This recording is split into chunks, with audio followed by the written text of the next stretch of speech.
दोस्तों, जब हम गार्डनिंग करते हैं और गार्डनिंग करने के क्रम में जब कुछ नई बात होते दिखे, जैसे हमारे गार्डन के ग्रो बैग या गमले की मिट्टियों में चींटियां लगातार चलते हुए घूमते हुए नज़र आएँ। जैसे अभी आप देख रहे हैं कि हमारे गार्डन के ग्रो बैग की मिट्टी में ये चींटियां लगातार घूम रही हैं। अभी देखिए, ये हमारे भिंडी के फूल के पौधे में भी चींटियां लगातार घूम रही हैं। तो हमें ऐसा जब होता दिखे तो हमें सावधान हो जाना चाहिए, क्योंकि ये चींटियां नहीं घूम रही हैं, ये हमारे पौधों की दुश्मन घूम रही हैं। हमें ऐसा मानना चाहिए और फिर अपने गार्डन के पौधों की इन चींटियों से बचाने के प्रयास में लग जाना चाहिए। जैसे कि अभी आप देख रहे हैं कि हमारे भिंडी के जो पौधे हैं उसके ऊपर भिंडी में ये हमारा चींटी लग रही है। अब देखिए, डालियों पे भी ये घूमते हुए नज़र आ रही हैं, ऊपर जाते हुए, नीचे आते हुए। तो चींटियों का प्रकोप बढ़ा हुआ है। देखिए, अभी ये फूल में भी काली चींटियां दिख रही हैं।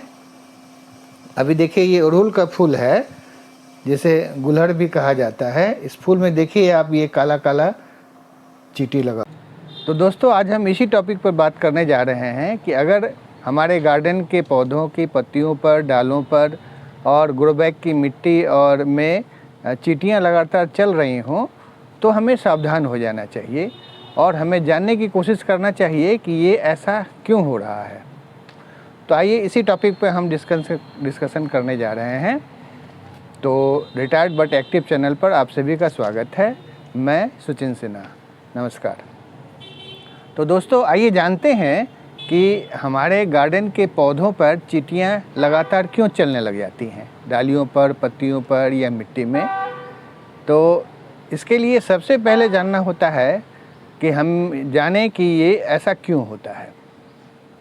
तो दोस्तों, पहला कारण ये होता है कि एंट और एफिड्स, ये इन दोनों की दोस्ती और इन दोनों की पार्टनरशिप दोनों बहुत इम्पोर्टेंट है और दोनों एक दूसरे के लिए बहुत ज़्यादा सहयोग करती हैं। जो एफिड्स कीड़े होते हैं जो हमारे पौधों को नुकसान पहुंचाते हैं, देखिए ये एफिड्स के कीड़े हैं। एफिड्स हमारे पौधे के डालियों से, पत्तों से रस चूसकर एक मीठा लिक्विड बनाते हैं जिसे हनी ड्यू कहा जाता है। और चींटियां इसी हनी ड्यू को मीठा होने के कारण उसकी ओर अट्रैक्ट होती हैं और उसको खाने के लिए हमारे पौधों के पर आती हैं। इसके साथ साथ ये एंट जो होती हैं, ये एफिड्स को प्रोटेक्शन भी देती हैं ताकि वो एक समूह में रह सकें। तो दोनों का आपस में कोऑपरेशन चलता है और दोनों एक दूसरे की मदद करते हैं। चींटियां उससे वो हनी ड्यू लेती हैं और अपना भी पेट भरती हैं और अपने परिवार के चींटियों का भी पेट भरती हैं। आने का दूसरा कारण ये होता है कि कभी कभी हम जो अपना पौधे में जैसे केले का छिलका डाल देते हैं या चाय का पत्ती जब होता है उसे धो के जब हम डालते हैं, तो कभी कभी क्या होता है कि चाय की पत्ती जो हम धोते हैं तो वो बहुत अच्छे से नहीं धोया जाता है और उसमें मीठा अंश जो है रह जाता है। तो उसके कारण भी चींटियां हमारी मिट्टी में या पौधों में आती हैं। और केले के छिलके का तो स्वाद मीठा होता ही है, तो उसमें तो आने का तो है ही कारण। तीसरा कारण ये होता है कि हमारे मिट्टी में ड्यू जब होता है, जैसे वो काफ़ी ज़्यादा वहाँ पर पानी डालने के कारण वहाँ पे मिट्टी जो होता है के जड़ों में नमी बनी रहती है और चींटियाँ हमारे उसी नमी का फ़ायदा उठाने के लिए, ठंड में रहने के लिए, गर्मी से बचाव करने के लिए वहाँ आ जाती हैं। एक कारण और हो सकता है कि कभी कभी क्या होता है कि कोई कीड़ा या इंसेक्ट जो है वो मर जाता है और चींटियां जो है उसको अपने भोजन के लिए ले जाने के लिए आ जाती हैं। तो इसके पीछे क्या होता है, एक चींटी जब आती है तो उसके पीछे पीछे चींटियों का पूरा ग्रुप आ जाता है और पूरा मिलजुल के वो उस कीड़े को ले जाने के लिए आती हैं। तो ये भी एक कारण हो सकता है। तो दोस्तों, इन सब कारणों से चींटियाँ आती हैं जो हमारे पौधों के लिए नुकसानदेह होती हैं। तो आइए अब जानते हैं कि इन चींटियों से हम अपने पौधों का बचाव कैसे कर सकते हैं। तो दोस्तों, अपने पौधों पे जो चींटियों का प्रकोप हो रहा है, चींटियों का जो लगातार घूमना फिरना वहाँ पे हो रहा है, जिससे हमारे पौधों को नुकसान होता है, तो उससे बचाव करने के लिए हमारे पास 5 आसान तरीके हैं। 5 तरह के उपाय से हम इन चींटियों को अपने गार्डन से भगा सकते हैं, अपने पौधों से दूर रख सकते हैं। उसमें पहला उपाय होता है दोस्तों, ये हल्दी है, तो इसको हम 1 चम्मच हल्दी लेंगे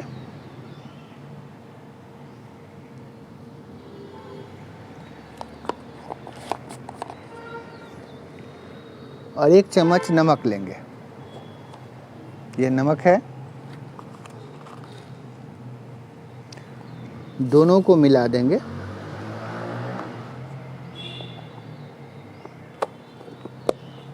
और किसी भी पौधे के मिट्टी में, जैसे कि ये हमारा गमला है, तो मिट्टी को थोड़ा सा हम गुड़ाई कर देंगे और इसमें डाल देंगे ऐसे, और इसको ढक देंगे। मिट्टी से इसको कवर कर देंगे और थोड़ा सा पानी डाल देंगे। इससे चींटियों का प्रकोप जो होता है वो कम हो जाता है। दोस्तों, ये दालचीनी का पाउडर है, इसे भी हम अपने गमले की मिट्टी में डाल देंगे। तो थोड़ा सा गुड़ाई कर लेंगे और दालचीनी का पाउडर हम इसमें डाल देंगे। डाल के फिर मिट्टी से इसको कवर कर देंगे और थोड़ा सा पानी डाल देंगे। दोस्तों, ये नीम खली का पैकेट है, आप देखिए इफ़को कंपनी का है, डॉक्टर नीम प्लस लिखा हुआ है, नीम के पाउडर। तो चींटियों के प्रकोप से बचने के लिए हम इसका भी प्रयोग कर सकते हैं तीसरे उपाय के रूप में। तो इसमें करना ये होता है कि जैसे ऐसा ही एक पैकेट और था, उससे हमने काट के और इसमें डब्बे में डाल दिया है नीम खली को। ये नीम खली है हमारा। तो इसको यूज करने का तरीका ये है कि अगर हमारे पास छोटा गमला है, जैसे ये 10 इंच के बराबर का, तो इसमें हम 1 चम्मच नीम खली डालेंगे और फिर उसको मिट्टी से कवर कर देंगे और उसमें थोड़ा सा पानी डाल देंगे। अगर मीडियम साइज़ का गमला है हमारा 16 इंच तक का, जैसे कि ये है हमारा, तो इसमें हम 2 चम्मच नीम खली डालेंगे मिट्टी में इसके, और ऊपर से फिर उसमें थोड़ा सा पानी डाल देंगे। और अगर 16 इंच से बड़ा ग्रो बैग या गमला है हमारा, जो बड़े साइज़ का कहलाता है, जैसे 21 इंच का हो गया, तो 1 मुट्ठी नीम खली डालेंगे और मिट्टी में नीम खली डालकर उससे मिट्टी से ढक देंगे और फिर थोड़ा पानी डाल देंगे। दोस्तों, अपने गमले के पौधों में चींटियों से छुटकारा पाने के लिए चौथा उपाय हम ये कर सकते हैं कि ये देखिए दोस्तों, ये चॉक है, खल्ली जिसे कहते हैं, जिसे बच्चे ब्लैक बोर्ड पे लिखते भी हैं, ये हमारा है। तो हम इसका भी उपयोग कर सकते हैं। इसको हम 2 तरह से उपयोग कर सकते हैं। एक तो हम इसे डायरेक्ट मिट्टी में इस तरह से गाड़ दें। दूसरा उपाय है इसका हम चूरन बना लें। जैसे एक कागज़ हम लेते हैं और इस पे चौक को रख देते हैं।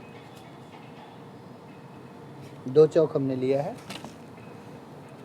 और इससे हम चूर देंगे इसको।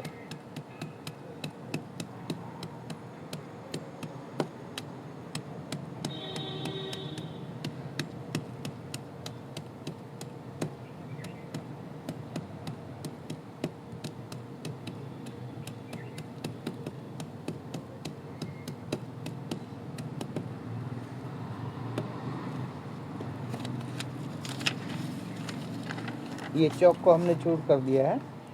तो इसका भी उपयोग हम वैसे ही मिट्टी में डालकर कर सकते हैं। अगर छोटा गमला है हमारा 10 इंच तक का, तो अब इसमें 1 चौक को पीस कर डाल देंगे, और अगर उससे बड़ा है तो हम 2 चौक भी डाल सकते हैं। होता ये है कि ये चारों चीज़ मेथड जो हमने आपको बताया, चारों तरीका जो हमने बताया है, इन सब चीज़ों का जो स्मेल होता है वो चींटियों को पसंद नहीं आता है, जिसके कारण वो भागती हैं। जैसे हल्दी का नाम हमने लिया पहला में, हल्दी और नमक का, तो हल्दी का जो स्मेल होता है वो चींटियों को पसंद नहीं आता है, उसको वो अच्छा नहीं लगता है। तो पहला में हमने वो बताया था। दूसरा प्रोसेस में हमने बताया था कि आप दालचीनी का उपयोग कर सकते हैं। दालचीनी के बाद हमने आपको बताया था नीम खली का उपयोग कर सकते हैं, और चौथा हमने ये बताया आपको चौक का। इन चारों चीज़ों का जो स्मेल होता है वो चींटियों को बिल्कुल पसंद नहीं आता है, और वे पौधों को छोड़कर चली जाती है। चींटियों से छुटकारा पाने का एक पांचवा आसान उपाय ये होता है कि दोस्तों देखिए, ये शैम्पू है हमारा, क्लीनिक प्लस शैम्पू है, जिसका कीमत 1 रुपया होता है। तो हम ये कर सकते हैं कि इसको हम 1 लीटर पानी में, जैसे ये हमारा 1 लीटर पानी है, तो इसमें हम इसको डाल दें। इस तरह से हम इसको डाल दें।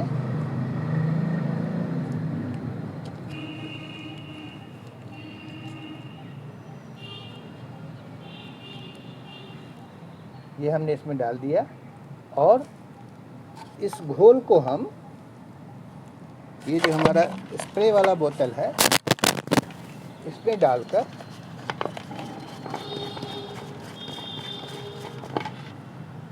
डालकर पौधे के पत्तियों पे स्प्रे करते हैं। शैम्पू की जगह पे हम जो हमारे बर्तन धोने का जो सामान, हमारे लिक्विड आता है, डिश वॉश जिसे कहते हैं, उसको भी हम स्प्रे करने के लिए यूज कर सकते हैं। तो डिश वॉश का भी यूज हम कर सकते हैं। डिश वॉश और शैम्पू दोनों का यूज जो है हम कर सकते हैं। तो पांचवा ये आसान तरीका है जिसके द्वारा हम पौधों से, अपने जो हमारे गार्डन के पौधे में जो चींटियों का प्रकोप हो रहा है लगातार, जो वो आ रही हैं, उससे हम छुटकारा पा सकते हैं। तो दोस्तों, आज हमने अपने गार्डन में, जो भी हमारे गार्डन में चींटियों का जो प्रकोप हो रहा है, उससे बचने के 5 आसान उपाय आपको बताए। आशा है आपको ये तरीका पसंद आएगा और आप इसे यूज कर सकते हैं। इसका फ़ायदा आपको मिलेगा, क्योंकि हमें इसका फ़ायदा मिल रहा है। इन पांचों विधि से हम चींटियों को अपने गार्डन से, पौधों से दूर भगा सकते हैं। तब वीडियो अंत करते हैं। अंत में आप सभी को वीडियो को अंत तक देखने के लिए आप सभी का धन्यवाद, और एक रिक्वेस्ट कि हमारे चैनल रिटायर्ड बट एक्टिव को सब्सक्राइब कर दीजिएगा, और हमारे इस वीडियो को लाइक करिएगा और शेयर भी करिएगा। तो मिलते हैं किसी और टॉपिक पे बात करते हुए। तब तक के लिए विदा और